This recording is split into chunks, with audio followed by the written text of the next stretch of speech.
Assalamualaikum warahmatullahi wabarakatuh. Saya Salwa. Kali ini saya akan membahas tentang chapter 1 yaitu Translation and Interpreting. Di materi ini kita akan membahas pengertian translation, perbedaannya dengan interpreting, pentingnya translation, serta beberapa konsep dasar lainnya. Yang pertama adalah definition of translation.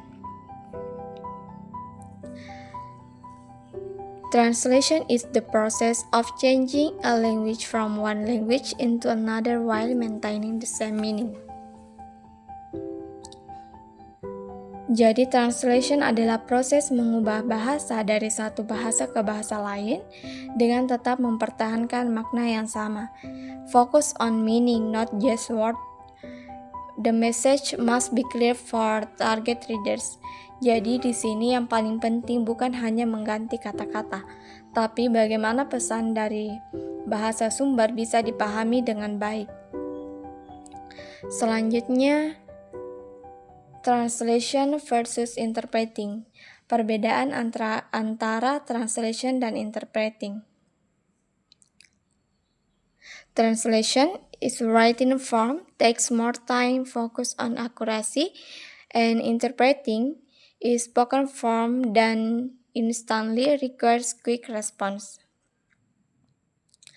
Translation itu berhubungan dengan teks tertulis, misalnya buku, artikel, atau subtitle. Sedangkan interpreting itu berhubungan dengan bahasa lisan dan biasanya dilakukan secara langsung.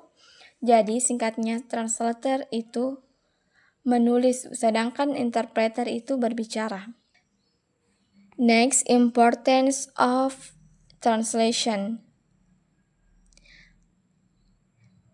Helps global communication used in business, education, and media.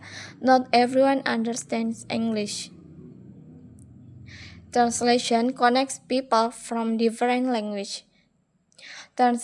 Jadi translation sangat penting dalam kehidupan sehari-hari karena tidak semua orang di dunia bisa berbahasa Inggris. Maka translation membantu komunikasi antar bahasa. Selain itu, translation juga digunakan dalam bisnis, pendidikan, dan media seperti film atau website. Selanjutnya, problems in translation.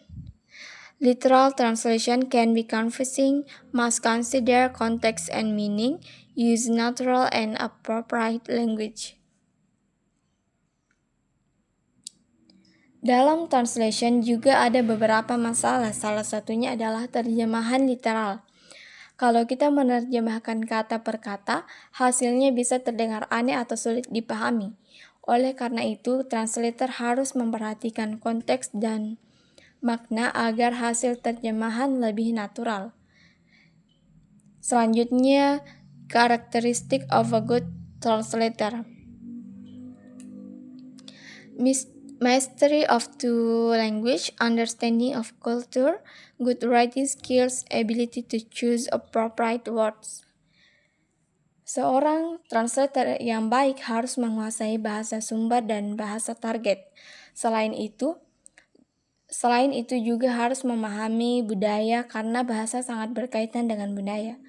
Dan yang tidak kalah penting adalah kemampuan menulis yang baik agar hasil terjemahan jelas dan mudah dipahami. Selanjutnya, conclusion, kesimpulan.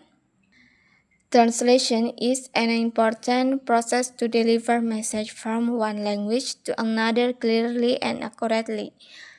Sebagai kesimpulan, translation adalah proses penting untuk menyampaikan pesan dari satu bahasa ke bahasa lain secara jelas dan akurat. Tujuan utamanya adalah menyampaikan makna, bukan hanya menerjemahkan kata. Sekian dari saya, terima kasih.